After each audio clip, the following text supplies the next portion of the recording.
7ኛ ወይም 8ኛ ሳምንት እርጉዝ ከሆንሽና ህመም፣ ደም መፍሰስ ወይም ከባድ ማቅለሽለሽ እያጋጠመሽ ከሆነ ይህ ቪዲዮ ለአንቺ በጣም አስፈላጊ ነው። ዶክተር ትንሳኤ ነኝ።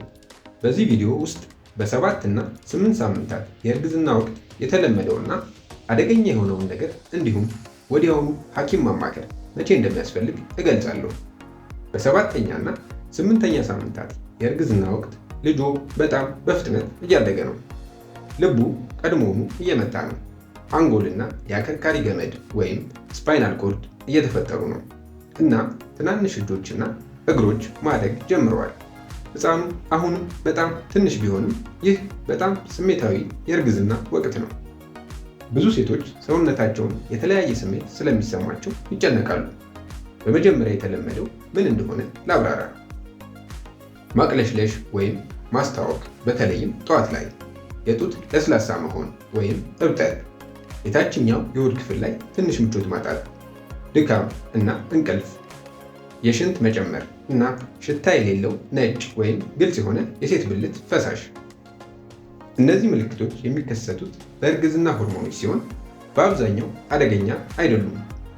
አሁን ደግሞ የተለመዱ ያልሆኑና የሕክምና ክትትል ስለሚያስፈልጋቸው ምልክቶች እንነጋገር። 1ኛ የሴት ብልት ደም መፍሰስ። ትንሽ ነጠብጣብ አንዳንድ ጊዜ የተለመደ ሊሆን ይችላል። ነገር ግን ከባድ ደም መፍሰስ፣ ከደም መርጋት ጋር የሚፈስ ደም ወይም ከህመም ጋር የሚፈስ ደም አደገኛ ነው እና ወዲያውኑ መታየት አለበት።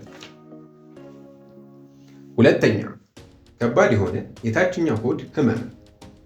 ትንሽ ምቾት ማጣት የተለመደ ነው። ነገር ግን ከባድ በአንድ በኩል ብቻ የሚሰማ ወይም እየባሰ የሚሄድ ህመም የፅንስ መጨንገፍ ወይም ከማህፀን ውጭ እርግዝናን ሊያመለክት ይችላል። 3ኛ ከባድ ማስታወክ። ምግብ ወይም ፈሳሽ መያዝ ካልቻሉ ወይም በቀን ውስጥ ብዙ ጊዜ የሚያስታውቁ ከሆነ ይህ የሰውነት ድርቀትን ሊያስከትል እና በእናቲቱም ሆነ በልጁ ላይ ጉዳት ሊያደርስ ይችላል። 4ኛ ትኩሳት ወይም ብርድ ማለት። በእርግዝና መጀመሪያ ላይ የሚከሰት ትኩሳት ኢንፌክሽንን ሊያመለክት ይችላል እና በጭራሽ ችላ ሊባል አይገባም። 5ኛ መጥፎ ሽታ ያለው ወይም አረንጓዴ ወይም ቢጫ ፈሳሽ። መጥፎ ሽታ፣ ማሳከክ ወይም ህመም ያለው ያልተለመደ የሴት ብልት ፈሳሽ ኢንፌክሽንን ሊያመለክት ይችላል እና ሕክምና ያስፈልገዋል። 6ኛ ሁሉንም የእርግዝና ምልክቶች በድንገት ማጣት። ማቅለሽለሽ፣ የጡት ህመም እና ድካም በድንገት ከጠፋ፣ በተለይም ከህመም ወይም ደም መፍሰስ ጋር አብሮ ከታየ ሐኪም ማማከር አለቦት። ወዲያውኑ ዶክተር ማየት መቼ ያስፈልጋል? የሚከተሉት ምልክቶች ከታዩት ወዲያውኑ የህክምና እርዳታ ማግኘት አለቦት። ከባድ ደም መፍሰስ፣ ከባድ የሆድ ህመም፣ የማያቋርጥ ማስታወክ፣ ትኩሳት እና ማዞር ወይም ራስን መሳት። ቀደም ብሎ የሚደረግ ህክምና እርግዝናውንም ሆነ እናቲቱን ሊያድን ይችላል። አጠቃላይ የእንክብካቤ ምክሮች።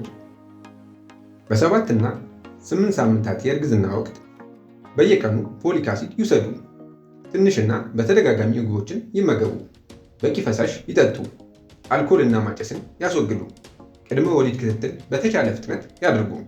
ስለ 5ኛ እና 6ኛ ሳምንት እርግዝና ቪዲዮዎችን ገና ካላያችኋቸው እንዲመለከቷቸው እመክራለሁ።